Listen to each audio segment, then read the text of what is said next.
can send them in the right direction. They're not here to sell you anything, they are here to help you understand the process. So we want you to ask questions. I guess solutions are so individual to our own persons and what resources we have, what family members are in place, who the people are around us. So it's important when you're asking questions that you talk to the experts so that they can navigate around that. Let's see. Oh, there we go. That's technology for you. Oh, today's, what we're gonna do is talk about the restrooms. I always put this up here because I'm gonna forget. The restrooms are out the door. You'll go, you'll go out the door, take a left, and then a right, and go all the way to the restrooms. And then on your chairs, you are gonna have some materials in front of you. There should be a little notebook and a pen so you can write down your questions as I'm going through asking my questions. And if you don't have a notebook, it might be because you're on the back row. And you might wanna, if you need something to write with, feel free to reach over and grab a notebook. What you'll also have in front of you is a flyer for next month's work seminar, so you'll know more about it. It is we're gonna talk about home care and all that that entails next month. So mark your calendars for that. And you'll also have a survey on your chair. These are really important because we want to know, were we able to answer some of your questions? Were we able to provide you some information that maybe you didn't have before? But we also want to know if there's something that you are curious about. As we are planning and looking for experts, who do you want to know? So please fill out your survey, as little or as much as you want, and leave those on your chairs and we'll collect those. Today is downsizing and dementia. I'm gonna ask some questions and then I'm gonna stop about 11 so that you can ask some of your questions. Okay? You ready? Yes. All right. What you have, and are you sitting? We're actually saying. Did you do that on purpose? Wow. So we have Sandy, which is a friend of mine from the Lions Club. We volunteer together and we do some eye screening together. So she's here today. Sandy will tell you more about her story when she. In fact, why don't we just go ahead and let you introduce yourselves that way? Start with Sandy. Okay. My name's Sandy Keel, and the reason I'm here is I have a mother with Alzheimer's, and just kind of in chit-chatting with Leanne, she kind of thought it would be potentially a good idea to be able to share a story. It kind of runs in the family. I have a mom who is a retired physician, so she used to have a lot of spunk to her. So it's been a long journey. I think she called her mama a badass. I can't use such language in a public forum. Yeah, my mom was a badass. But yeah, so it's been difficult to see that transition, and it's kind of one of those things that touches my heart, that it's been such a difficult journey, and it takes a village. I had a village, and so if there's even one person I can help to prevent some of the issues that come along with it, I wanted to be here to help. So that's my story. Well, hi, good morning. I'm Tara Weed. I'm from the Alzheimer's Association. I'm their public health program manager. And really our goal is just spreading education and awareness about Alzheimer's and dementia to better support our community members on whether you have a loved one with dementia, you're concerned about it in your future, or you just need tools and support as a caregiver. We have plenty of that. Happy to talk to anyone who's interested. And yeah, that's kind of my spiel. Hi, I'm Shauna. I'm with Harmony Senior Relocation Services. We help seniors when they're downsizing and moving into a smaller home or retirement community. But as it pertains today, we help a lot of families when their parents or maybe a brother or sister is transitioning. They've often already downsized, but they're transitioning into a memory care studio. And it's a very difficult transition. There's a lot that's weighing on the minds of the families, and we're kind of helping specifically with that move so that they can focus on taking care of their parent or sibling. Good morning, everyone. My name is Dave Holder. I'm the owner of Assisted Living Locators. I'm a senior living advisor. I help families and seniors understand what those options are: independent, assisted living, or memory care. So I'm there to create transparency so you understand and can make the best decision the first time. Yeah,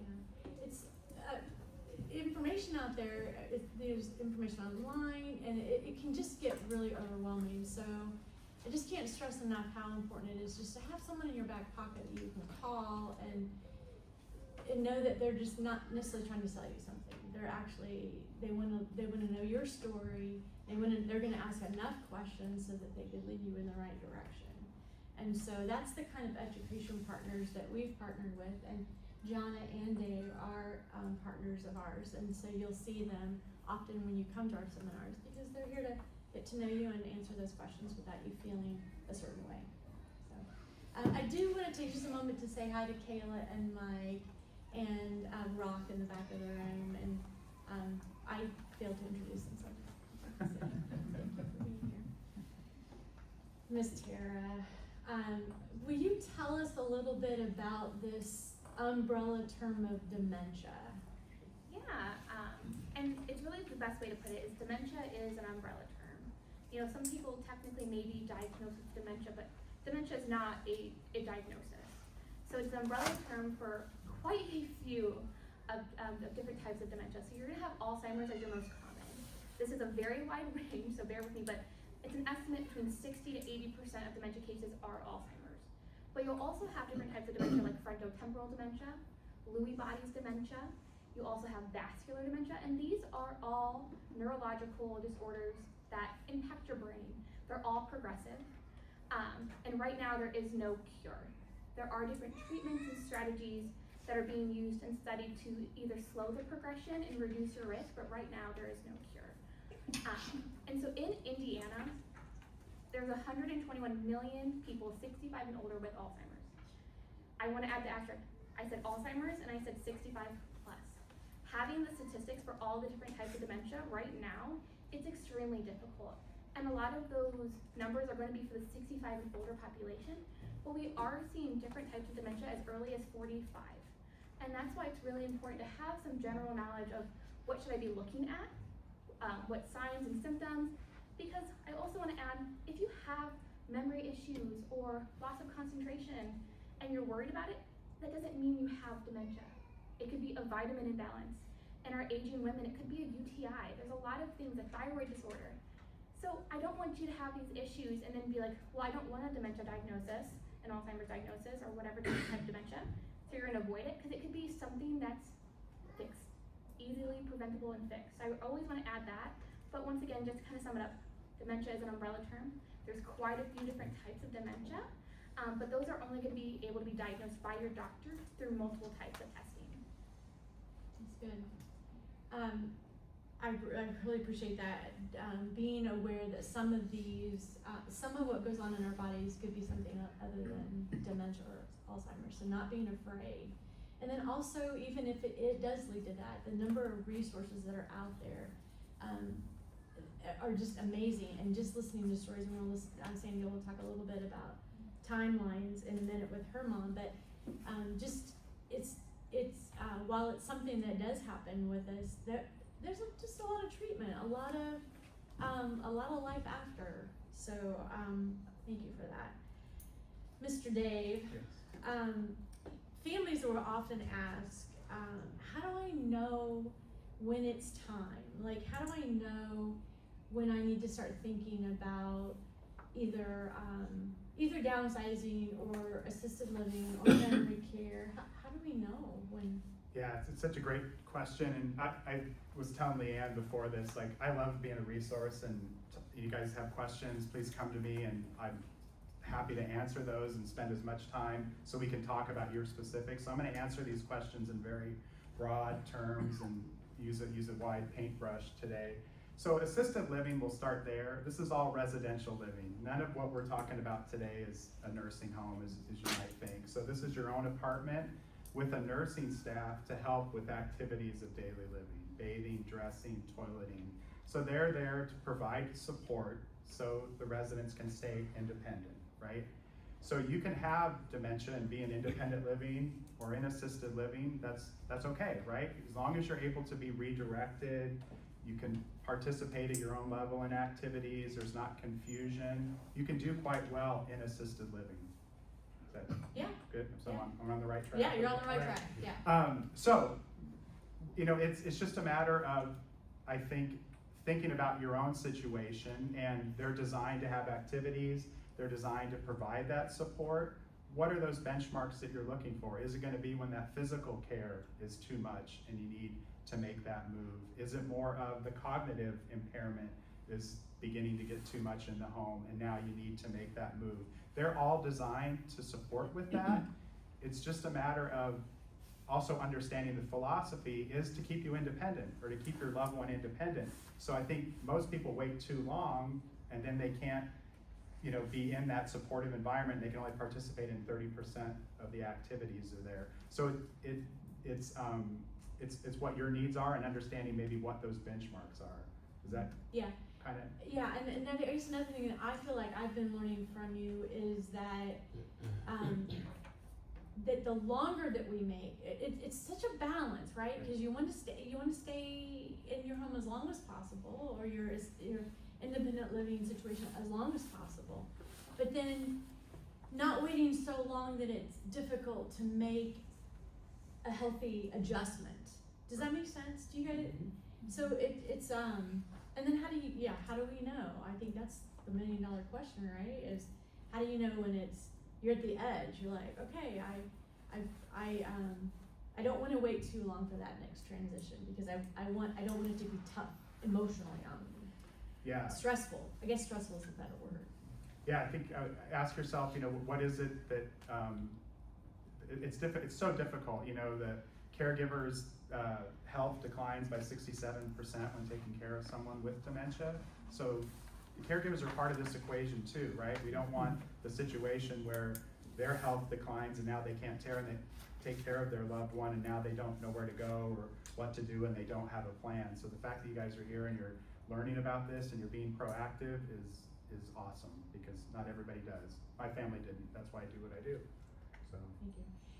I guess I just want to ask you real quick, does that help? I feel like that was a really wide answer. It depends. It depends on your safety. It depends on, making a move. But does it answer your question about yes, thank you, John. I just Or wonder, Jim, yeah. how do you determine whether a person should go to independent living or assisted living? Yeah, so that's a great question. And really, independent living, the difference between that, it's still gonna be the same residential environment. It's still gonna have maybe a meal plan, help with housekeeping, things like that. So it's maintenance-free living. The difference is there's not gonna be a nursing staff there to either respond or to help or to just react, because the assumption is you're independent, right? So that's what I would kind of focus in on, is my loved one able to make those decisions on their own, or do they just need a little bit of support? Assisted living communities will have people that work in them. They still drive, they can still do that. They might just be there because their medication, they just want somebody to help them manage their medication.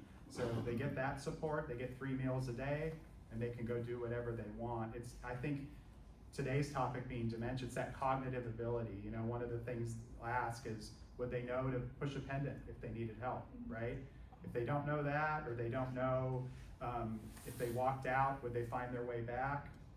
Maybe assisted living might be the better, because you'll have a little bit more structure, you'll have a little bit more routine, you'll have a lot more eyes on you. That might be leaning towards assisted living. Okay. Thank you. Yeah. I have a that's question good. too, in reference to independent care and assisted living. If you are in independent care, obviously you can live with your partner. Absolutely, yeah. In assisted living, can you stay with your partner Yeah. but not in memory care, once it gets to that point? Again, yeah, Judy, there's some nuances with that. Probably if you didn't have a diagnosis or you weren't that, it's a little tougher environment to be in that, but in some instances you can. But in assisted living and assisted living, like you were talking about home care people, like the caregiver, I mean, obviously it's a lot more work unless you have somebody there 24 hours. When you're in assisted living, is the person who is not ill free to come and go? Is somebody Oh. always going to be there to? Absolutely, yeah. So you'll put together what's known as a care plan, and when you move into assisted living, they do an assessment to determine what we're gonna be helping with.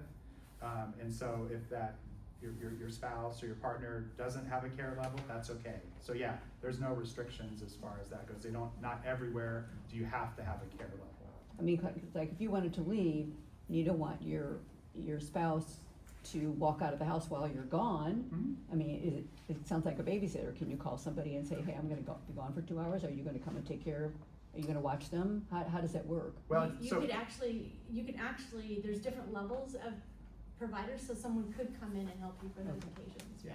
yeah, it's not one-on-one care by any Right, means, right. but yeah, but like, if they get their medication at this time, or they can come get them for meals, or bring them to activities while you're gone, that's all part of what you would establish, absolutely. And that's a helpful way to actually extend that care when they're in that assisted living. Maybe you're not wanting to make a move yet, or they don't have to move to that memory care, just to supplement that type of service. So Right. I have girlfriends that are in the same community with their husbands. I have some that are in apartments nearby. It depends on their resources. I wanna throw a little bit of an angle to that. What if you use an assisted living place for respite only? Mhm. So it's assisted living, but, okay, so the experience I've gone through is, it's assisted living, so I'm thinking, okay, they're gonna bathe her, the only thing pretty much that they do is they manage her medications. Right. So, So respite, what that is, that's an assisted living apartment that's already furnished. yeah. And so you could, maybe come out of rehab, you're maybe not safe to go home, or you just wanna try it. Most of those are month-to-month leases, you can set that up, the apartment's furnished, you get your meals, you still have to follow the same requirements with the licensing, because it's gonna be a licensed assisted living, so you would still have a care plan, whatever that is. But you also have access to PT and OT that's in the community to kind of keep that rehab and get their strength up and build a little routine. Is that, So they should be kinda sorta getting the same kind of services if they were living there. absolutely, yeah. Now, they are just living there, but maybe just a month at a time. Yeah, Temporary Temporary, yeah. situation until Because they we can run into an either issue go back where, home or, gives the family time to get them moved into a new place. We just helped a lady last week. She had been living in respite care for about a month since she had gotten out of the hospital and realized she wasn't gonna be able to go home and live independently.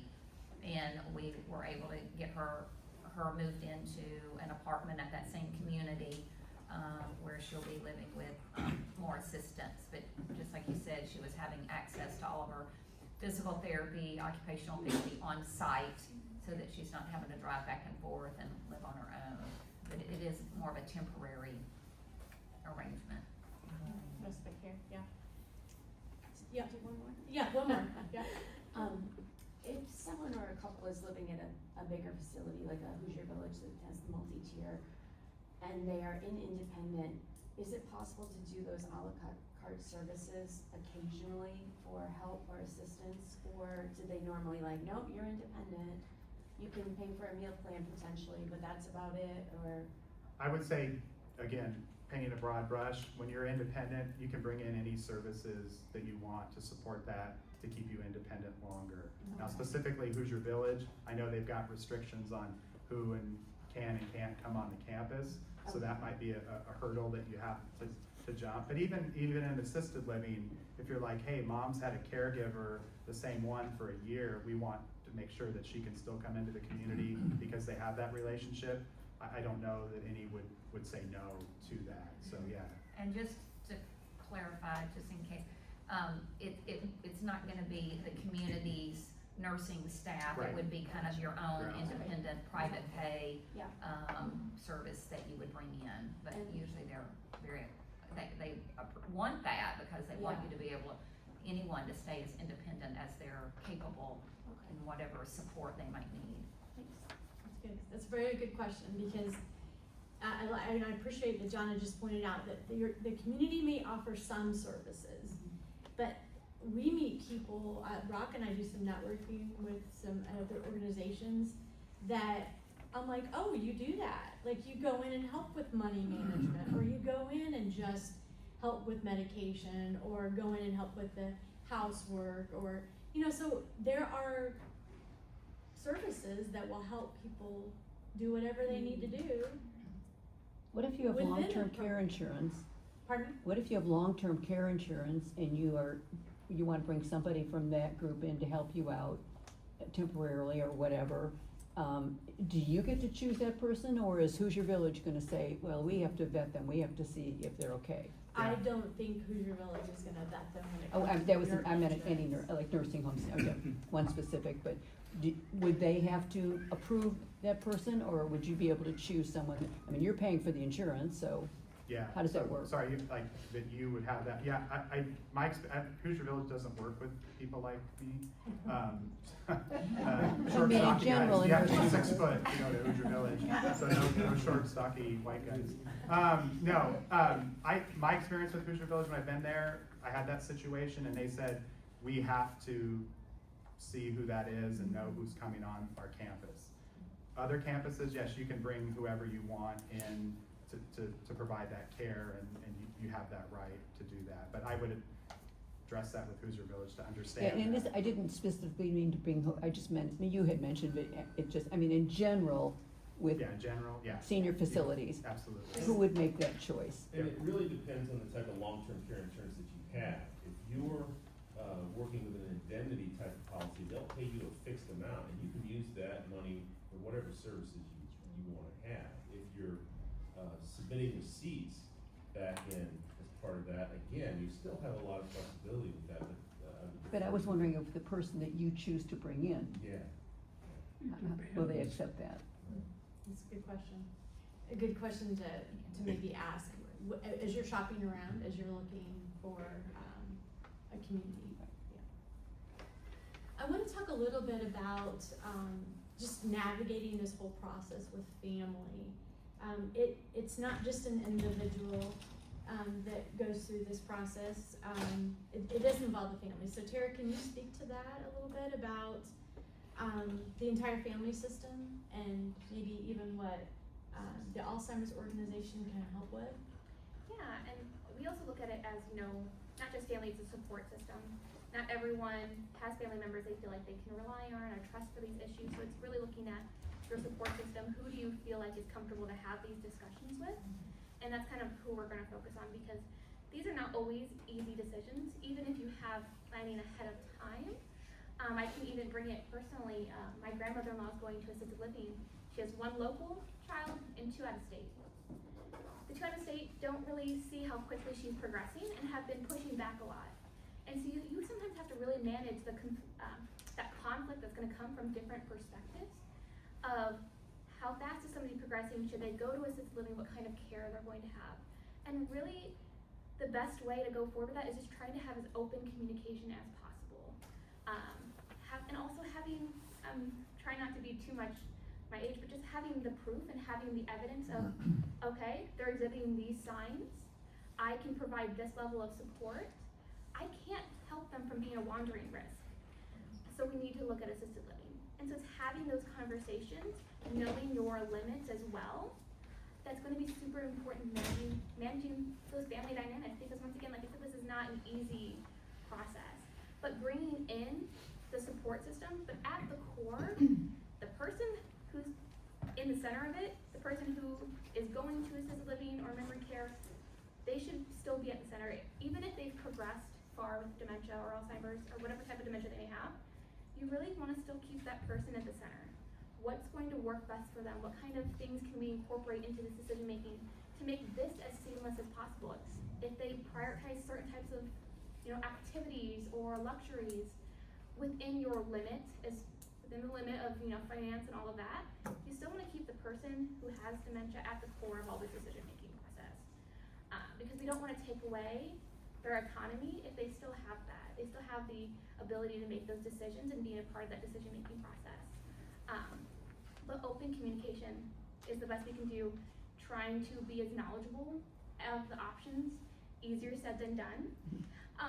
There's so many, but there is a lot of resources here through the Alzheimer's, through the 24/7 helpline, where you can ask any question from what is Alzheimer's to what kind of financial planning should I look at. It's just trying to get all your ducks in a row as soon as possible so that you can keep, the decision making as a group, having that open dialogue and trying to minimize conflict. But once again, at the end of the day, it's not easy. This is a hard decision. Depending on where somebody is, on the kind of the dementia spectrum, so. Okay. Any resources that would help someone, like a daughter or a son or niece or nephew to understand, like, maybe they're younger and they, just to help improve their perspective of dementia or Alzheimer's? Well, I mean, so through the Alzheimer's Association, we have quite a few different trainings. Not only do we have general what is Alzheimer's, it goes a little bit more in depth to Alzheimer's, the different dementias, but we also have a 5-part series called the Empowered Caregiver. What it goes through is just kind of trying to strengthen anyone who's involved in the care-making decisions. You do not have to be a 24/7 caregiver. If you're providing emotional support, if you're providing financial support, if you're providing 12 hours of caregiving for a family member, you're considered a caregiver. And these are tools that you can use. So we have like supporting independence, responding to dementia behaviors, exploring support and services, so you can have that general information of what's available, what should I be looking for to kind of help you navigate what's in the community as well. But I'm also always going to suggest our community partners. I know a lot about Alzheimer's and dementia. I'm not an expert on elder law. We go to our elder law friends, you know? I'm not the expert on assisted living. I've worked in assisted living, I have personal experiences navigating it, but I'm not gonna know everything. Suggest Dave. And so that's one of the best parts about going to these events, learning more about things in your community. But there are also things on like 211 through the Indiana Alzheimer's Association helpline. We do recommend partners in your area. Also we'll recommend resources. And so there's a lot out there. It's scary to find. You know, SOCOA is the local area and aging would also recommend them. They have a great, you know, kind of helpline is the only way I can describe it, but a great number you can call and just ask questions. You know, it's really just seeking what's in your community and seeking those partnerships to kind of find what's available and just getting as much education as possible. A lot of it is available online as well through modules, so you don't have to go in person for some of these education as well. Dementia Friends is another organization that I've participated in, and my dad as well. They do kind of small workshops at different times, and it might just be 5 or 6 people like yourselves. My dad happened to be visiting me. His wife was experiencing some early signs of dementia, and he had come up to visit, and I was going to be participating as kind of part of my job, not participating, but attending as part of my job. And I encouraged my dad to come with me, which kind of surprised me that he did. And it's just a great workshop that kind of focuses on the caregivers and the people living with and kind of around people who are struggling with dementia. They give you a lot of insights, tips, recommendations on just simple things on how to navigate day-to-day interactions. Also kind of making you aware of kind of some signs and symptoms of things. And it was a great conversation starter afterwards for my dad and I, because we just kind of went through later that list, and he's like, well, yeah, she does that, and she does that, and I wondered why she was doing this. And it was just like this kind of awareness. He was just sometimes chalking it up to maybe she's just being difficult or ornery or just getting old, but it's like, oh, okay, well, there's an underlying condition here that's prompting some of these actions by her. And so again, Dementia Friends is just a great, just kind of like a first step just to kind of get educated a little bit about some simple things. Yeah, and they do both memory cafes, which can be activities for you and your loved one with dementia to do with a group. They also have Living Well with Dementia events, where it is somebody who has a type of dementia and their caregiver. There's a little bit of education at the beginning, and they kind of just speak about their experience as well. Also, Ascension St. Vincent's does I would say like a 6-hour dementia seminar once a month on Saturdays. I've heard, you know, really great things about it. So would also recommend that as well. Thank you Yeah, for I those think resources. our partner Centerwell's been having monthly events at the College Park location too. They're not here today, but. Yeah, so they've been doing a lot of the memory cafes as well at Lafayette Road as well too in Indianapolis. There's somebody here locally in Zionsville, her name's Jessie Hillock. She's the owner of the Memory Compass, and she's like a dementia navigator and coach. So she can do a lot of that, work with you one-on-one, help understand what the progression is specifically for your situation. She's tremendous. Yeah, thank you for that. It's there was a survey done in the spring that said, less than 37% of people knew where their resources were. Like, so that just inspired us even to continue to have these seminars so that we can continue to expose our tribe of the resources that are available to you. Hey, Mary. Hi. Can Dave tell me again what Jessie is? Hillock, her company's called The Memory Compass. I have a question for Jonna, but I think I'd like to ask Sandy, because Jonna helps with our families that are transitioning. But I would like Sandy to tell us a little bit about her experience as a daughter. Well, excuse me, I thought that you guys are all here because one of the biggest things is planning ahead. And fortunately, I don't know which way you'd want to look at it, is that my mom was so intelligent that she was great at hiding the fact that she had dementia. Oh, I didn't hear you. Oh, what'd you say? Oh, I didn't understand you. A lot of that. And so her husband kind of wanted to put his head in the sand and kind of ignore it, because with my mom being such a strong personality, she kind of ruled the roost. And so there was a fine line between being stubborn, maintaining your independence, and denial. So balancing all of those, we had to do everything in crisis mode, and that's why it was really nice that we had the village to help us. And I can tell you that the one thing that really helped is that my mom loved and trusted me. And so I one time said something to her about that I thought her memory was having a little issues, because her father did as well. And she point blank looked at me and said, "I don't believe you." I'm like, oh God, this is gonna be hard. Several months later then, we went into the crisis mode, and thank God she had trusted me enough that we got our power of attorney and healthcare power of attorney in place early. Because with her denial and wanting very understandably to live independent, how did you do anything? And so by the time we did do something, it would have been too late to have been able to legally appropriately gotten the power of attorney and healthcare power of attorney in place. And had we not had those, I would have been up a creek. Because she could have gone into the bank and done whatever and destroyed her finances or whatever, because legally she could. So we had all that in place so that when crisis mode hit, I could help to get her placed into a memory care unit. And the other thing is, her journey was so delayed in getting her placed appropriately that her specific situation is that it made her absolutely psychotic. So she went from just being confused and things to psychotic. It was not pleasant for anyone. And so getting things done early and appropriately is so much better for everyone. And I know it prompts very difficult conversations. And like I said with my mom, I confronted her and she just said, "You're lying," or "I don't believe you." I mean, sorry. And it was hard, but luckily, since she did love and trust me, by the time I said Mom, there was some other side issues. Her husband probably had frontal temporal lobe dementia and was like sending money off, getting scammed a little bit. And so I was able to basically say, "Mom, I need to protect your finances." And then she believed me, so we got things in place.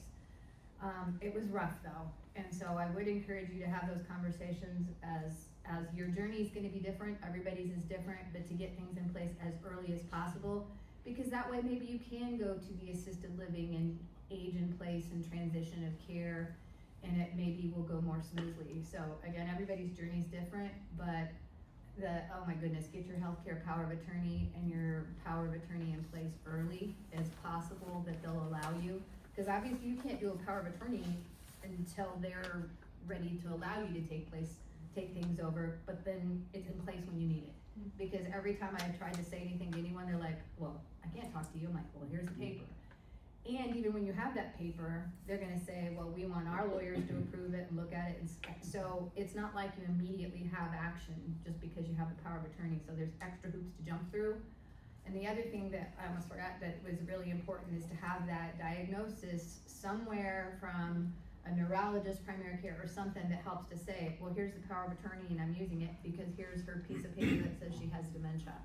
And without those, I'd have been up a creek. So everything they're saying, I agree with, and I'm like wholeheartedly agree with, but boy, did I need those pieces of paper to make it things. So once you activated your power of attorney status, did you have to like present that to her bank, like beforehand, so that they could put kind of a hold on her access to funds? Well, I mean, again, everybody's journey is gonna be different, and that's one of those things, I don't know legally what they can and cannot do, but she was not able to come into the bank, but by that time, and I had the good fortune of that the bank knew her, cause she'd been going there for so many years, and they had noticed she was declining. So legally, I'm not qualified to say, don't know, but I know that the bank we worked with, when I told them that was going on, they're like, okay, we'll put a note on her account and call me. That never had to happen, and again, I don't know legally what is right with that, but that was my experience, that I had a bank that worked with me. Yeah, that level Yeah. of detail. You probably would need to talk to a specific bank. okay. And did you find when she transitioned to memory care, did you notice a bigger decline because of the transition? Like, that's gonna happen whether you try to be ahead of the curve or you do it in crisis mode, it's just would you say you expect a drop in cognitive ability? Hers was precipitous. That's why I said she went outright psychotic. But you could even see a difference in her that, so what happened is her husband had a stroke, and since we had done so many things proactively ahead of time, that they were like, no, we're staying home, we're not moving. We at least had a lot of things in place. Then her husband had a stroke. We got her into a memory care unit 1 week later. But while we're doing that, we also knew we needed to act quickly to get the house in order and sold. And this part, I don't mean it being manipulative, but we knew that her husband would want to like, well, maybe we should go back home and try again. But he had agreed, go ahead and sell the house, so we're like, we are hopping on this so that he won't change his mind, and I don't mean that manipulative, it was done out of love. So there's so much commotion going on around her, she was already starting to hallucinate a little bit. Then when we put her, and again, this is her journey, everybody's gonna be different. For her, then when she got into the unit, she went so psychotic, she had to be diverted to a psych hospital for about a month. Maybe not quite that long, but she was on no medications whatsoever to start with. But again, she was a physician, she's fine, she knows how to take care of herself, so that was that stubborn denial part of her as a physician. But once she got on medications, it helped her very well, and now she's on like only one medication. So she's doing great now, but that abrupt change was very difficult for her. So had we been able to go a little more slowly, maybe it would have been the same outcome for her, or maybe not. No, you know. There was a lot going on for Yeah, anyone. there was a lot. Yeah. A lot. And I can add a little bit as well of any big transition is going to be hard. There may be increased confusion, there may be increased agitation, which can increase other, unfavorable behaviors, to phrase it. But what really is going to make a difference is having a strong support system in whatever environment she's at, and also keeping up some familiar habits, keeping some familiar items. So, sometimes unfortunately people are transferred from their bed to a hospital bed. But ways to kind of help ease that transition is just using the same blankets. Having similar scents as well is really, really powerful and can trigger different things in your brain. So it's trying to have a strong support system and also bringing some of those familiar comforts of home. I mean, how many people when they travel bring their own blanket or their own pillow? I hate hotel pillows. I always bring my own. It's a little bit of that comfort of home, and that's something that can be helpful when changing from environments as well. But also if she's doing a certain activity or having a certain level of interaction from, independent living to assisted living to memory care, if it's possible to keep that level of, involvement that she has, whether it's brain activities, that's important because we hear it in a lot of different situations. If you don't use it, you lose it. But we also really see that with our dementia patients. I've talked with people who've had dementia or another progressive disease of where sometimes you fall into depression and it's hard to have those habits. And so they started to lose it. There's a woman who does the Living Well with Dementia events, and she would talk about how she just stopped talking and she started to lose that ability. And luckily she was able to, with a lot of work on her own self, she's pretty close back to where she was. She can write her own name again, she can speak, although sometimes she has to, repeat herself and things like that, but if you don't use it, you lose it. And so that's what we sometimes see with that transition to memory care, and this is a personal opinion I've seen from working in assisted living, is they just go to memory care and then they don't do any of the activities or the engagements that they had. And so it can look like that progression is increasing from that transfer of environments, but it could be that transfer of engagement and level of brain activity that they're using. That's a great point. I will just might add that, kind of tag onto that, one of the things that we did for my mom, and we had, you know, again, part of our village helping, is that they took her dresser and took a picture of what was around, you know, like, so they knew how to set it up. And so her bedroom was kind of set up as much as her home as possible to kind of make it feel like home. And you could tell, you know, again, after her abrupt problem, you could tell that gave her comfort because she'd see the pictures and it was familiar, and so she had those things to give her comfort so that she still felt like taken care of. Granted, she was still confused and it took a while, but, you know, it took probably 4 or 5 months and with lots of ups and downs, and then she'd still have a day here and there. But the first 4 or 5 months, there was lots more ups and downs, and then it's just been more of a calm, slow type thing. But I think having the pictures and things just from her home really helped. Yeah, this is getting into Jana's expertise. This Yeah, is where, sorry. you know, no, it's good. That's But this is perfect. where like someone like me who's just sort of, you know, pulling together the team of people that's gonna help people get from where they are now to where they want to be. Obviously Dave, I would be my first call, but then Jana is going to help. She's the expert at making that transition, that physical transition. Can you tell us a little bit about that? Sure, what Sarah had said, focusing specifically at the time and in the situations where, you know, dementia is the trigger for the transition, whether the individual is coming from their home or maybe they've already been in assisted living and it's the diagnosis has progressed more and they need to transition to memory care. Families handle it in different ways, again, depending on the situation, but in many cases, I just helped a son and daughter with this last week, and a lot of times it's a lot less stressful, and this goes back to your point, keeping that individual at the center and what's best for them. A lot of times, the stress of the idea of moving is just too much for the individual to handle, and I've had a lot of families ask me to come in, we're gonna take Dad out to breakfast, and then we're gonna go visit some people, can you get him moved while we're gone? And then they just bring them into the new apartment or the new room that is set up to look like, you know, to recreate their environment. And a lot of families in that particular scenario stress a lot about it because they feel like it's a little bit manipulative or they haven't been truly forthcoming. But it truly is coming from love and safety, and I remind sons and daughters of that. You are coming from love and safety, and what's gonna be less stressful for your parent or for your brother or sister. And we can do that for them.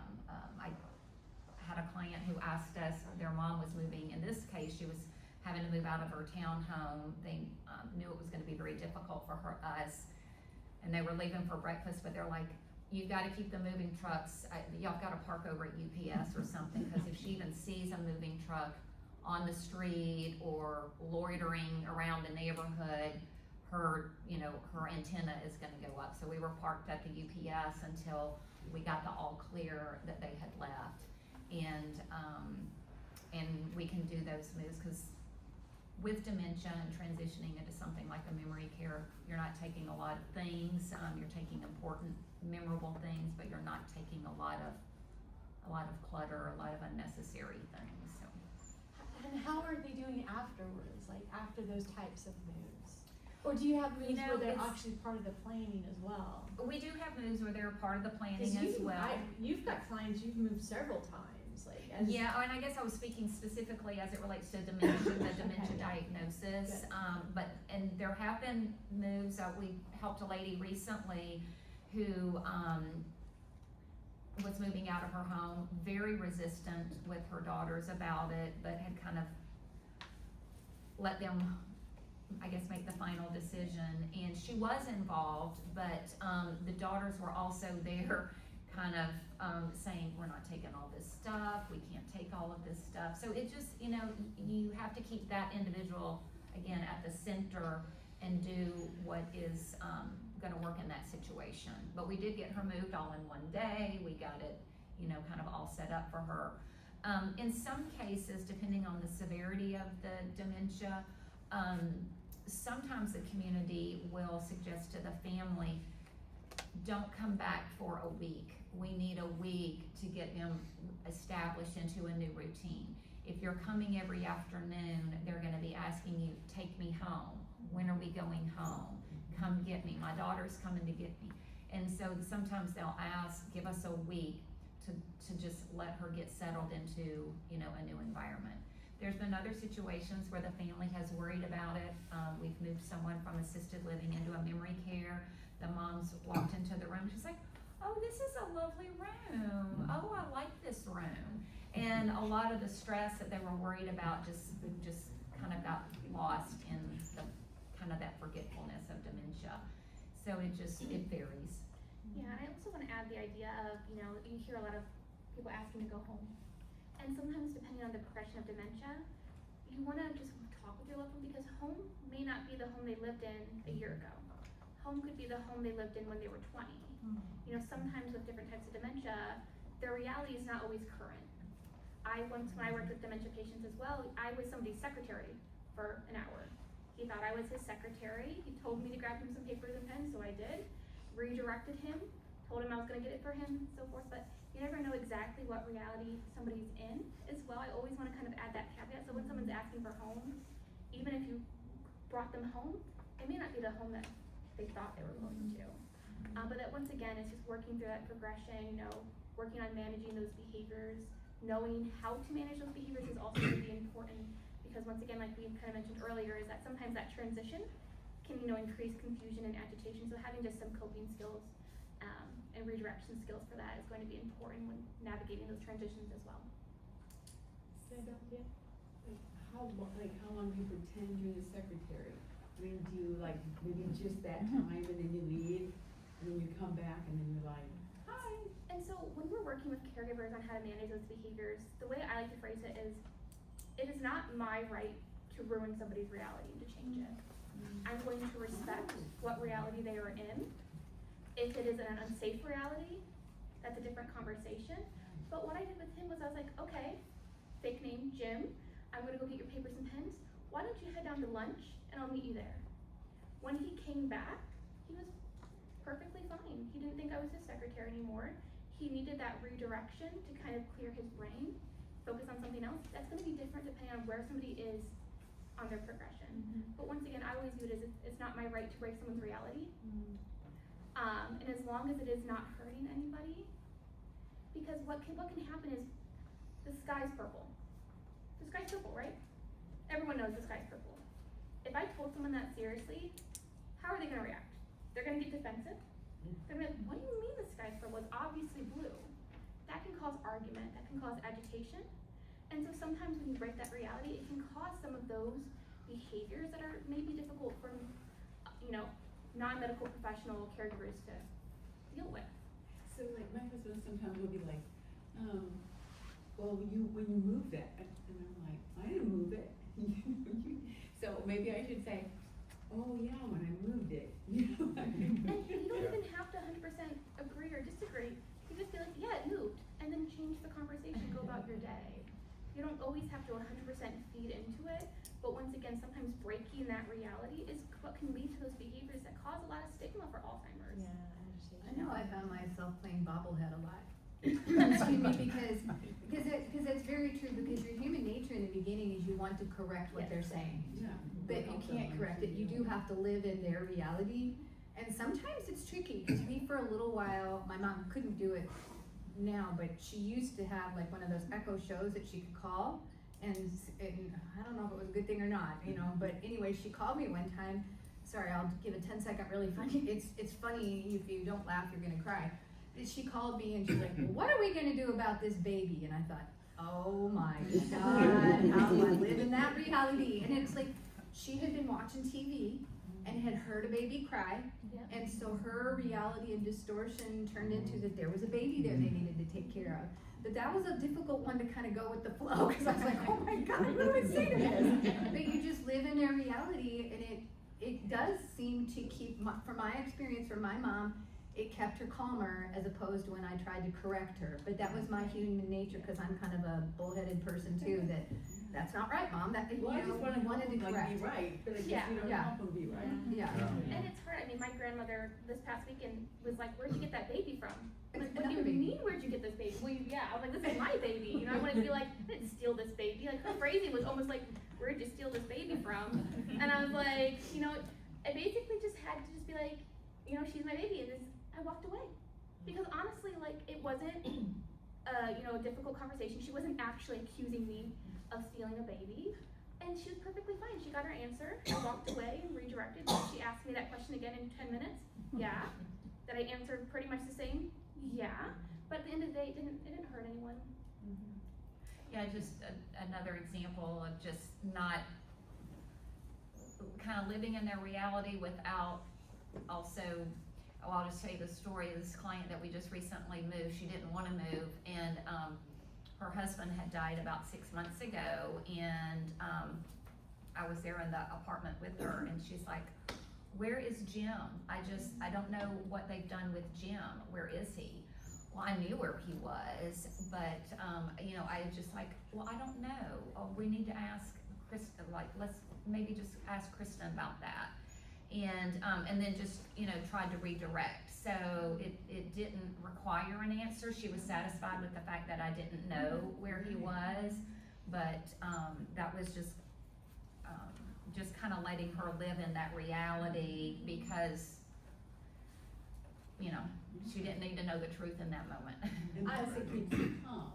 See, I would have never addressed Yeah, that. keeping calm, Yeah, yeah. I'm like, you know, I have to try to correct and get you on the real reality. I wanna tell you what reality is. I got But you told don't. one You time just to kinda- wipe the expressions, don't you remember, or I already told you, because they go into repeat mode and it's, you can't help but being frustrated and you wanna say, well, I already told. You just go with the flow and just go, yeah, and again, the bobblehead.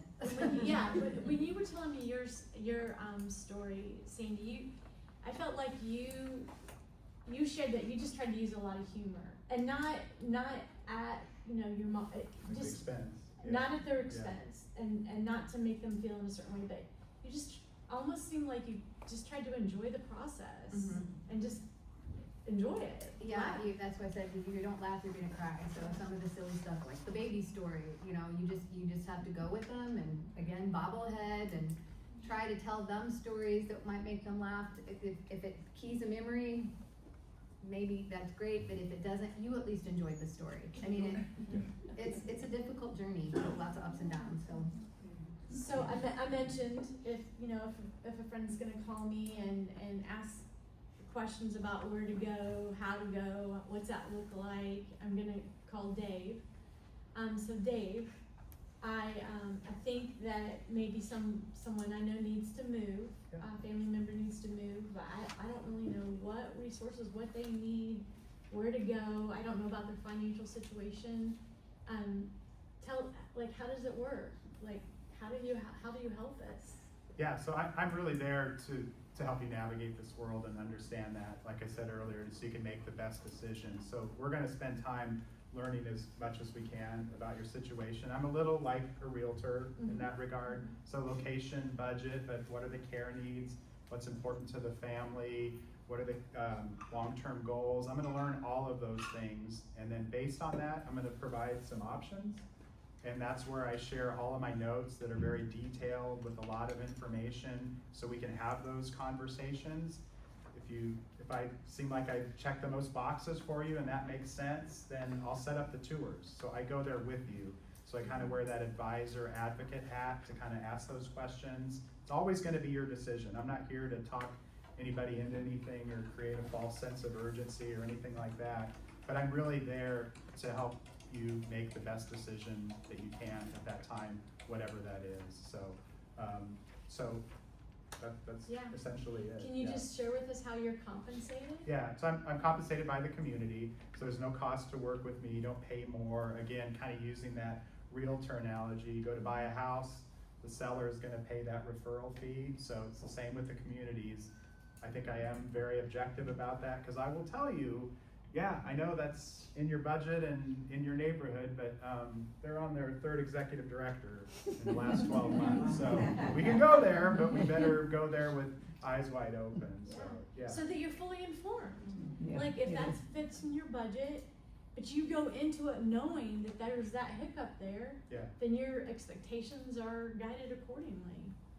Can I add one thing, kind of what we've been talking about a little bit? Somebody mentioned this, and I'm gonna eventually just steal it and say I thought of this, but I didn't. As this process, you guys are all here, so you guys are learning, and you are being proactive, and this is awesome. So much about getting older or caring for a loved one is about that emotional part of it, right? I look in the mirror every morning like, who is that dude, man? I can't do everything that I used to do, right? It's hard to get older, and it's harder, especially with dementia, to see someone go through that change. It's all very emotionally based, right? And making a move like this is all very emotionally based. But you've got to align your head and your heart, and you've got to be able to intellectualize that, right? So maybe as an example, I love my records, I love my CDs, they're all filled in my basement. I spend a lot of time doing that. God forbid if I ever get dementia or I can't do that, I don't want my wife looking for a place with a 1-bedroom and a den because of my records. I might not understand that that's what that music comes from, or I might not understand how to put that record on the turntable or pop that CD in there. But Spotify might be a solution that's gonna keep me calm and do that. So yes, we wanna find what's right, and we wanna have that walk-in closet for mom with all of her shoes, and dad needs this and dad needs that, but really intellectualize this process and really understand and be proactive, like Sandy was saying, what your options are. Reach out to the Alzheimer's, talk to Jonna, talk to me. We've all talked about all these different resources that can help you, but get those things in line and it'll make this journey so much less stressful. It's always gonna be stressful. I wanna add to that, I mean, amen, but part of it is you are not gonna be able to help yourself but second guess everything you do. Right, yeah. Because with the ups and downs, when they're having a good day, you will sit there and rationalize. It's so hard to wrap our own brain around, so to speak, the fact that their brain isn't working. We can relate to like if somebody has pneumonia or stubbed toe or whatever. But somebody's mind deteriorating is so hard to really embrace. It just doesn't make sense to us. And so when they have a good day, you're gonna second guess what you're doing, and then they'll have a bad day and you're like, oh yeah, I need to get these things done. So that's why it's awesome to have people like this that can kind of help keep you grounded, and you need to have the support because you are going to constantly second guess yourself, even after somebody's, you know, like when my mom was in a memory care unit, you know, I couldn't help myself because my mom was so intelligent. I'd be like, oh, she's gonna snap out of this, she's gonna be fine. And that's what I would be doing, talking from my heart, that when I put my brain in it, it's like, no, this is a disease, it's going to get worse. It's so hard not to second guess everything you do, so you really need to get support for yourself as well.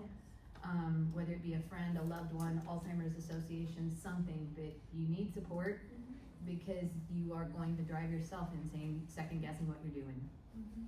Betsy? One of my experience, I took care of my mother-in-law with her dementia until her last moments.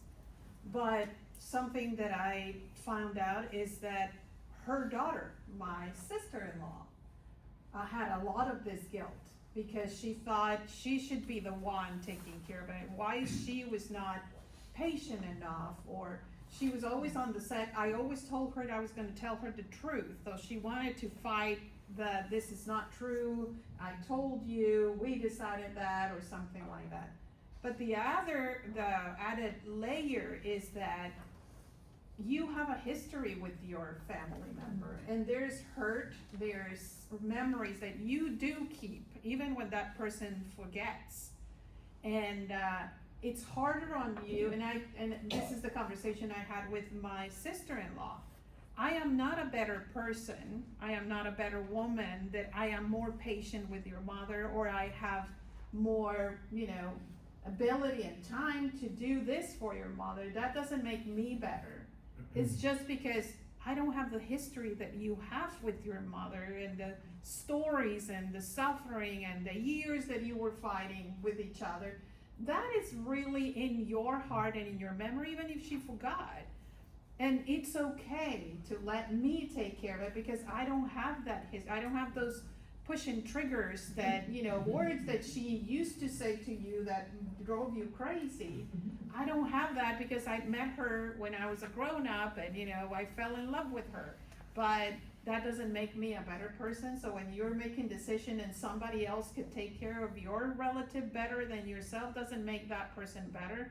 It's just they don't have all of that history of all of that feelings that you do remember, that you had lived, and they're true and they're valid, you know, valid that, you know, certain words, certain comments, you know, like, you know, where did you get that baby will hurt you, but another person won't because we don't have that history, we don't have that thing. So that was one of the things that it helped heal and to really carry her into her last days without too much conflict or guilt on, you know, in this case, her daughter being the only daughter, that she thought she had to take that on her own and couldn't understand why she couldn't. Yeah, there was a lot of time. I heard Betsy spend a lot of time with her sister-in-law. Like, her sister-in-law would be just like, why can't I do what you do?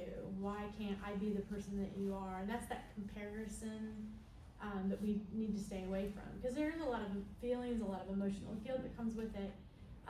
So I just, I think having support is huge. Yeah. There's another resource that I wanted to share with you all. There's a expert nationally known in the field of dementia. Her name is Teepa Snow. It's Teepa Snow. Teepa Snow. She has a fantastic background and experience in dementia. Her website has a lot of educational videos and learning resources. I've had the opportunity to hear her speak as a keynote speaker a couple of times, and she's just very easy to relate to and understand. She just has a depth of experience. So I would suggest anybody who has you know, family members with dementia, whatever stage that is, Teepa Snow is a great resource to look up online. Dave, are you familiar with communities in the area that practice those types of best practices that Teepa recommends? There's Okay. definitely. Yeah, I didn't want to say, look for a community that practices her best practices. Without, you know, like, what do you? Good. I will also add, there's Joy's House is technically an independent adult day, but they have a website called Caregiver Way. It's not dementia specific, but it's all focused towards caregiver resources and support. Also, the Alzheimer's Association just came out with an app called My Owl's Journey. It's an app that kind of helps walk caregivers through the journey, you know, the progression, things they should look at. It also has a counterpart for somebody in early stage dementia as well, to help walk them through different ways they can help support their brain and their health as well. Really, really great new resource. Really recommend both of those. And if you ever have the chance to meet Tina from Joy's House, she's truly, truly a gem. Amazing. Yes. Yeah, good. I'm gonna open it up for questions. Dave, how many assisted living locations locally are there? Boy, like you mean Hamilton, Boone, Marion County, kind of around there. Boone County. Boy, I would say there's probably 75, up to 80, yeah, different levels like that, yeah. They all do a little bit different. There's no standard for assisted living other than following the licensing, but within that, some might do a higher level of care, some care stops here, some memory cares are 12 residents, some are 40, you know, it's all a very nuanced approach to Is what there they a do. listing of them anywhere? I could help you with that. I mean, In your yeah. office? Yeah, I mean, what's unfortunate that, you know, the internet's great, but you can search that and you'll get a lot of, well, oh, that's just a 55 or older community and they all, you know, it's kind of hard to look that up. But yeah, we'd be happy to talk to the engineer about that, sure. It's just, like Dave mentioned, he's essentially like a realtor when it comes to the communities. He knows the insides and outs of them, and we like to do things on our own. So I understand the question, but I'm also kind of getting to a point in my life, if I can find the expert that can take me to a certain place, I'm gonna use that resource for time purposes. So, yeah. This is kind of a two-part question, but Dave, do you have a consultation with people at their house, or do you have a video conference with them?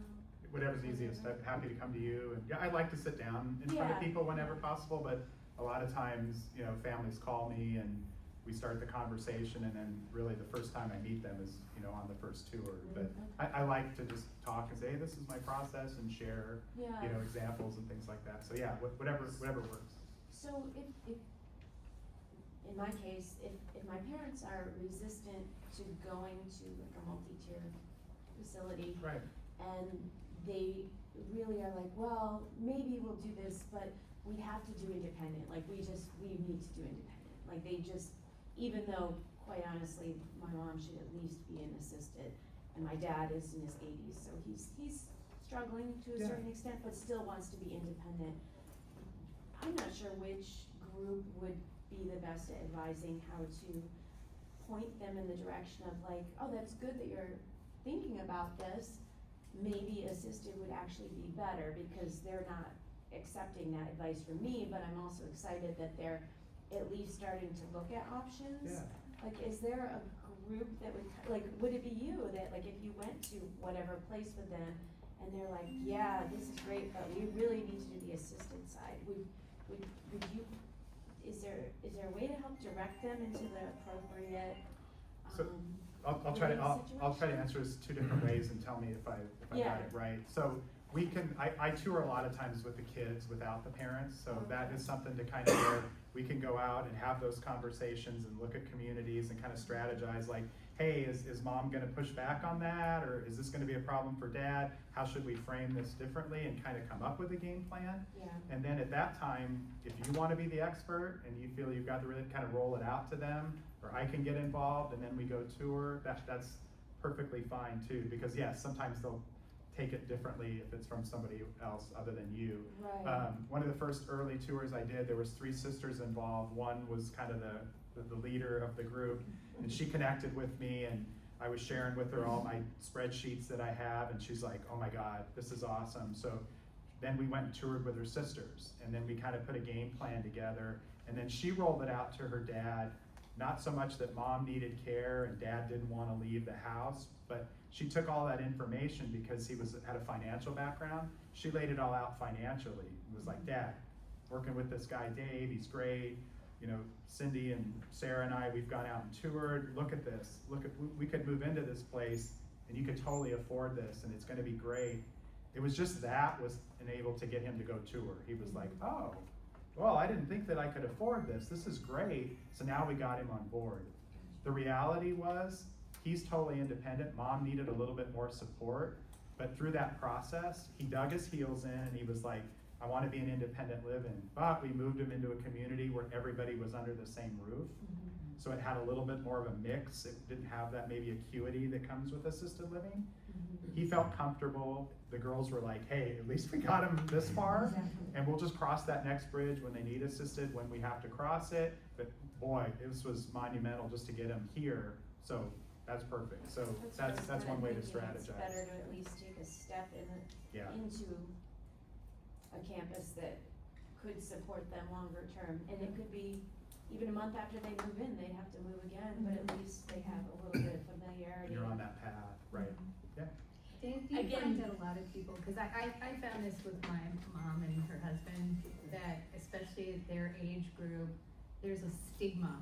Oh, That sure. they think it's gonna be this dilapidated, horrible, awful nursing home with terrible food, terrible light, all this stuff. And then when we took them to tour a couple places after my husband and I did our, work behind the scenes, we took them to one place and my mom, of course, was like, I don't need this, but her husband was like, heck yeah, let's move in. Yeah. How Because many it of you was toured right.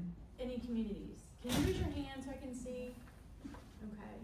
All right, open it up. And then, can I ask how many dread the process of looking at The what? tours? Just kind of dread. Dread the process.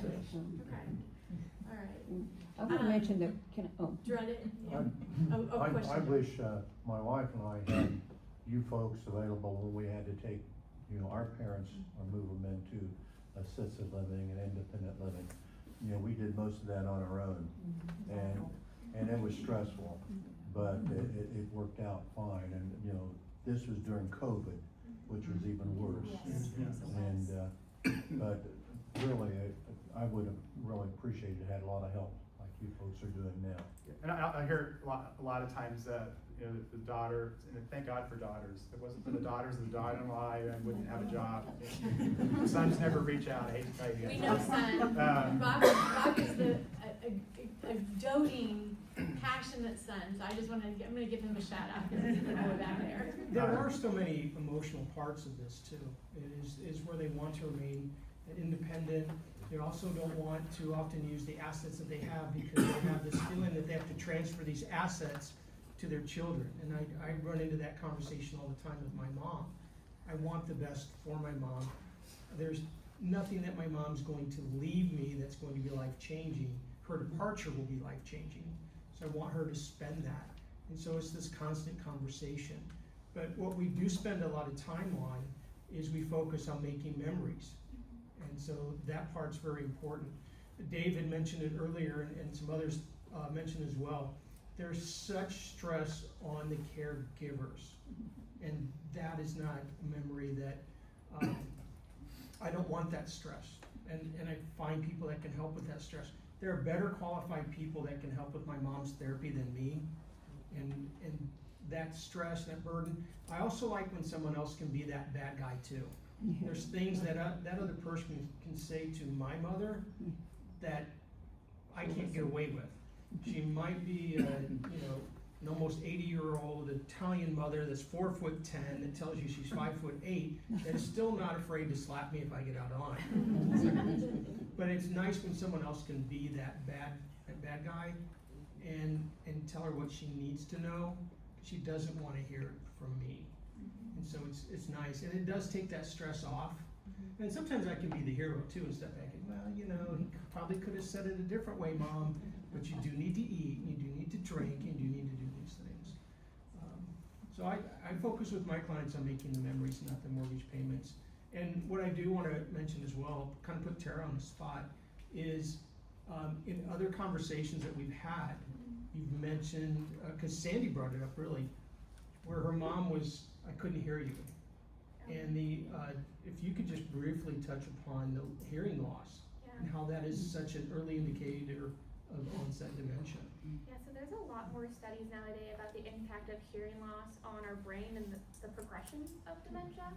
So we talked with an audiologist a couple months ago, and the way she described it is that when you have hearing loss, your brain is going to prioritize hearing because evolutionary or whatever, you need hearing to do a lot of things. And so it may take from assets in your brain that it deems less important, which could be your memory, some of your cognitive functioning. And so your brain's putting the resources into keeping your hearing as functioning as it can. And then, once again, if you don't use it, you lose it. Those parts of your brain that are memory and cognitive functioning may not be being used as much because your brain's trying to prioritize your hearing. And so that can also, sometimes, I don't want to say lead to dementia because there's a lot of different causes of dementia, but it could, further the progression if you may already have it. Because once again, your brain is taking the energy from those vital parts of memory and cognitive functioning. But also treating hearing loss early can also reverse that. Your brain is very, it's very adaptable. And so if you are treating your hearing loss early, it can potentially fix some of those symptoms you may have. I want to say potentially, it's going to depend on a lot of things.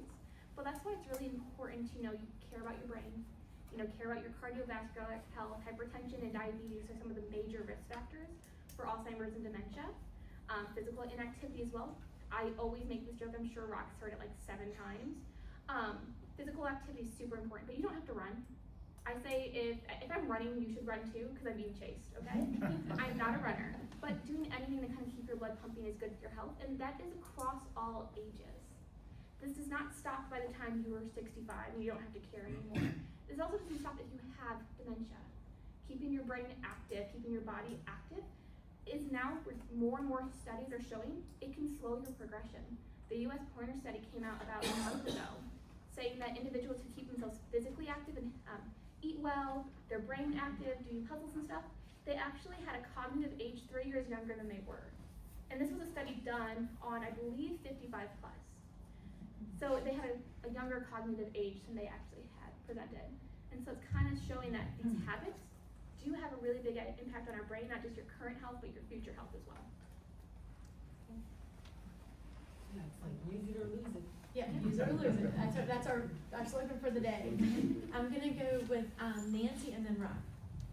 I'm glad you brought up about hearing. I went for a hearing test last week, and I figured out that I need to go every year, just like eyes or teeth or whatever. And I noticed this time that I had to really focus and concentrate during the test to hear, well, you know, the tones.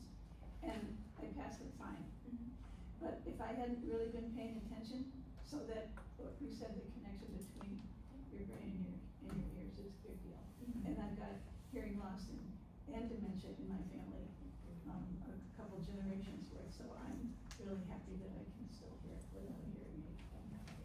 But those hearing aids look great. I was gonna speak to Betsy's husband. Did you hear her say that paying attention to your hearing early is Oh, good? sure. Because her husband had hearing aids. It was he's young and handsome, and they fit quite nicely. But you were a little bit worried about his hearing problems, having had been early in life. But to hear Tara talk about how it could reverse or paying attention to it at a young age is encouraging now, I feel like. Yeah, he was becoming very anxious person, socially anxious. Yep. And I didn't understand why. I knew he was shy, you know, I met him and he was Bambi, you know, he looked at me and said hello and kind of hid himself, you know, his head under his hat. But it was getting to a point that even going through drive-through was creating anxiety, and I didn't know what was going on until we had to move. We had guests in my house. I always have guests in my house. And we ended up in my daughter's room because we shuffle, you know, fitting people everywhere. So there was crickets in her room because her window goes through the garden. So he was like, "Oh my goodness, can you hear that cricket?" He's like, "They're inside." And he walked in and like, "Can you believe this noise?" And he's like, "What noise?" He could not hear at all of the cricket racket. And then I said, "Oh," and we went immediately. You know, I made an appointment for him and I dragged him. "You need to get this tested." He had lost so much hearing that we didn't know, and it had to do with the understanding of speech. And he was after COVID, he was doing online working.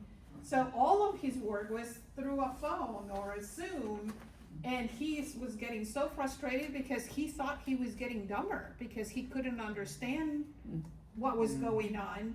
And that was getting him all of the anxiety. But since he lost it gradually, he didn't know that he was not listening. He was not hearing well.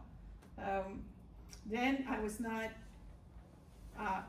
thoughtful enough because I thought, you know, you need hearing aids. Like now you need glasses, so go ahead and get it.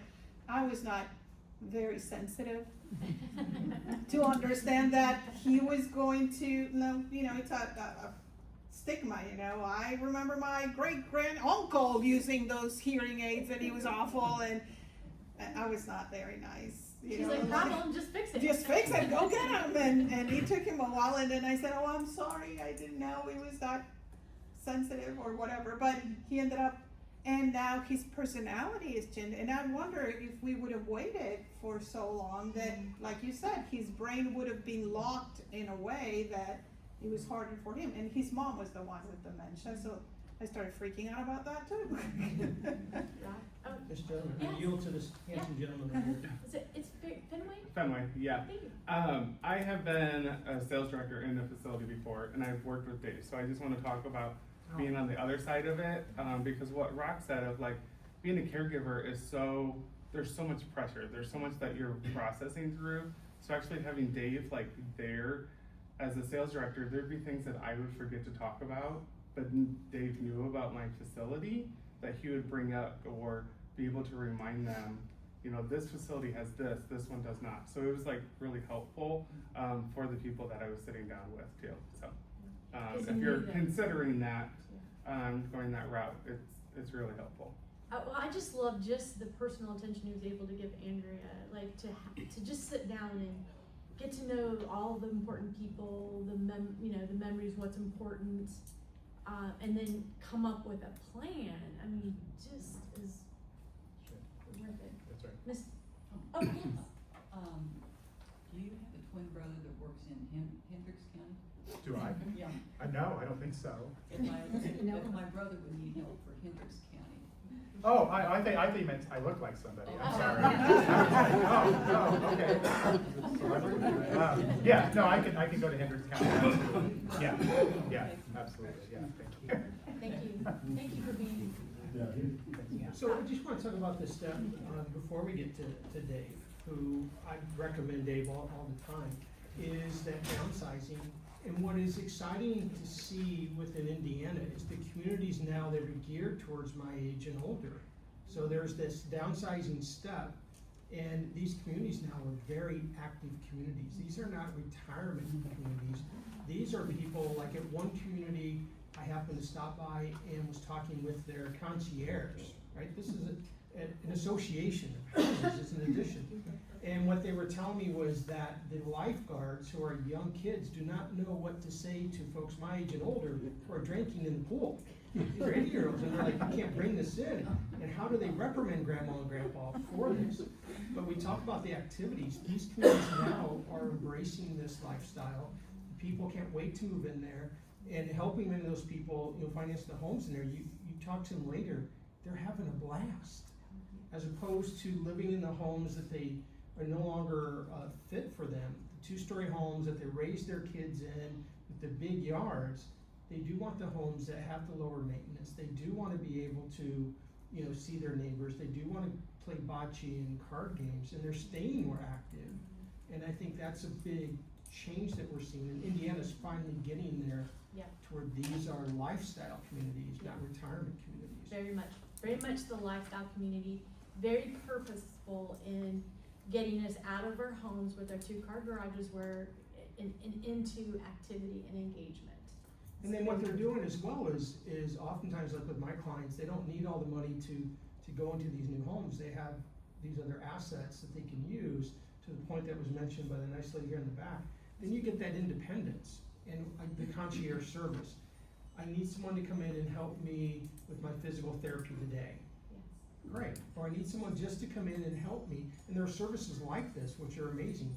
There are services where people will come just to your house or to your parents' house or your loved one's house, just in the morning, to make sure they've had medicine, to make sure that they've eaten, to make sure that they've showered, to make sure that they've had the social contact. And when I hear how much they're charging, I'm thinking, that's ridiculous.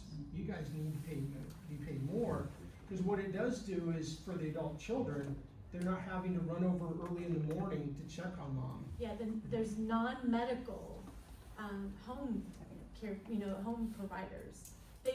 So that's what I feel like I'm learning, is all the different services that are available to us that we didn't even know were out there. Yeah. Judy. I just wanna say that we did meet with Dave, a couple weeks ago, and prior to meeting with Dave, we're both healthy right now, but we've gone through Hoosier Village, we've gone through the Barrington, we've gone through Traditions with Dave, and we've gone through, the Stratford. And I just think it's amazing, you need to go. You need to do all of them. Dave was great to work with. He simply met with us on the phone. I've talked to his secretary, and they ask you, what are you looking for? What do you specifically want? My specific request was a screened-in porch. Difficult to find, but he found one. So going around it, and just like you said, there are so many activities and so many things for, like, if we were to go, we would enjoy all of that. We wouldn't be going in there when we couldn't use it. So I can only say how I think you just really need to go visit these places, whether you're ready or not. You're gonna be ready someday. And it's better to have it in advance and know. The only thing I will say is the prices have gone up immensely since we started looking. So if you're thinking about it. Did you get on any wait lists? Pardon? Did you get on any wait lists? We've been on a wait list at Hoosier Village for 5 years. Yeah. the wait list Yeah. that we went over at the It's that Barrington, there's string of works that you 87 want. people ahead of us. Yeah, so, it's, yeah, I mean, you're not gonna go in and say, oh gee, this sounds great, I'm gonna move in today, it's not gonna happen. No, you have to, It's not gonna, unless, you know, you got a lot of money, but. we've got the 65 and older, how many years to by 2030? There's gonna be a huge population of Yep. 65 and older, and the wait lists are not gonna get any shorter. No, and the prices are gonna keep going up. Yes. By 30 or 35, for the first time, there's going to be more individuals 65 plus than 18 and younger. If that just kind of shows how Yeah. the prevalence of the need. Mike and I have a weekly meeting at an assisted living place, and I had no idea what this was like. And I've gotten an idea, so around we have March Madness, and was talking to the person that is one of the directors. She calls herself the cruise director. And I said, well, I'll stop by, but I got work. Well, just bring your laptop, you can work. Well, this is March Madness, this is at an assisted living place. I thought I'd be able to take my laptop in and sit, because it would be quiet. There's nothing but people there. There were people shooting basketballs, there was a margarita, there were pictures of margaritas, there was bourbon tasting, there were games on the table. It was loud and crowded. It was and 10 in these the people- morning, right? Yeah. They all have happy hours. This was not what I expected, and Mike and I see that all the No, time. it's opened my eyes tremendously, and they've got an event coming up on 9/11 where it's their football kickoff. So that's the next event coming up, and people come in from outside and you interact with folks, and it's just like, again, if you could think of a dorm or college and atmosphere, that's what these people are going through. I'm like, well, who wouldn't want to be involved with this? That's good. Well, I thank you for all of your questions, and I want to thank our panel. You guys are amazing. Thank our educational partners for being here. They're such great resources. So, are you trying to take a picture of that transitioning thing? I'm gonna lower the light so you can take a better picture if you want. Actually, Dave has a much better one. So I'm actually just, if you don't mind, gonna let him see Dave before you leave. He has a much better, I don't, Isn't this one? Assisted living. Oh, that? yeah, Yeah, yes, okay, yes, yeah. that's one, yeah. This is, I think more updated and current, so I stopped by and take that. There's definitely different levels of care. And, just wanna also point out that it's not a one and done. You may make several transitions just like we do in life. So when that happens, I mean, Jonna is the one that I called him to move on. Just because she's gonna be doing it in a loving, careful way, so. Alright, well, thank you guys. Stop by and see your partners. See you next month.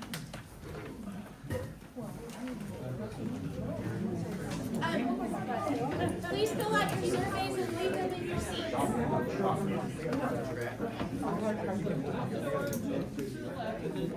We'll be here.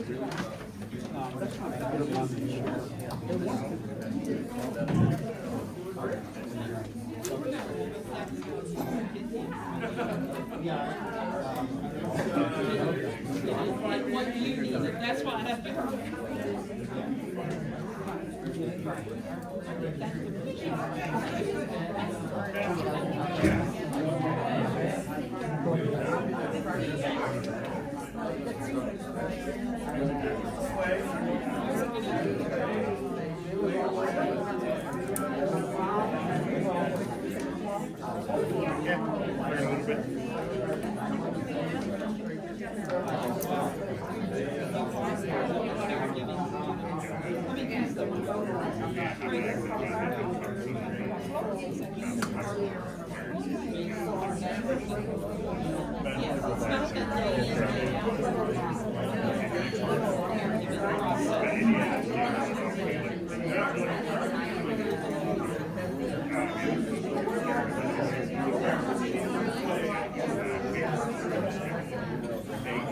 That's what my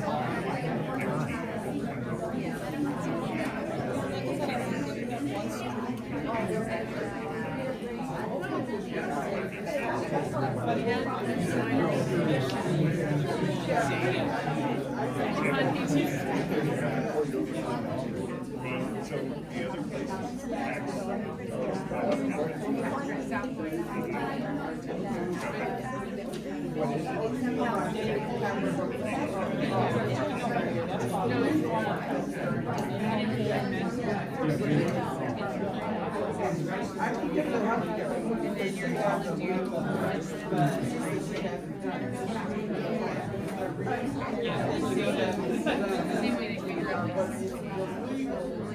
So for you as a youngster, it's sort of like, did you open any eyes or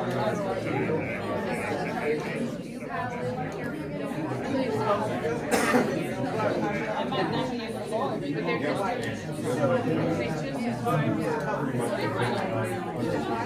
Yes, Guatemala. Mi mamá se casó con un puertorriqueño hace muchos años. No le alcanzaron las patas para salir corriendo, pero mi hermana, mi madrastra, diría, stepsister, es mi hermana de mi corazón. Por eso vamos mucho para Puerto Rico. ¿De qué parte de Puerto Rico? Okay. Más en la montaña. Sí, varias veces, sí. Mis hijos han ido más a Puerto Rico que a Guatemala. But because it's easier, faster, and you have the beaches there. I'll do this out.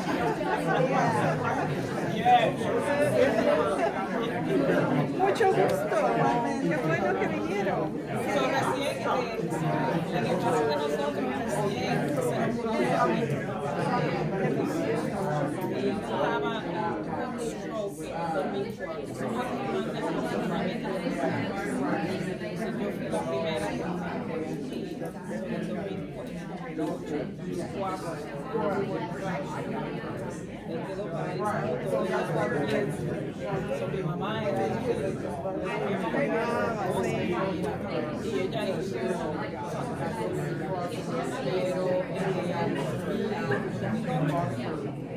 pero ella decidió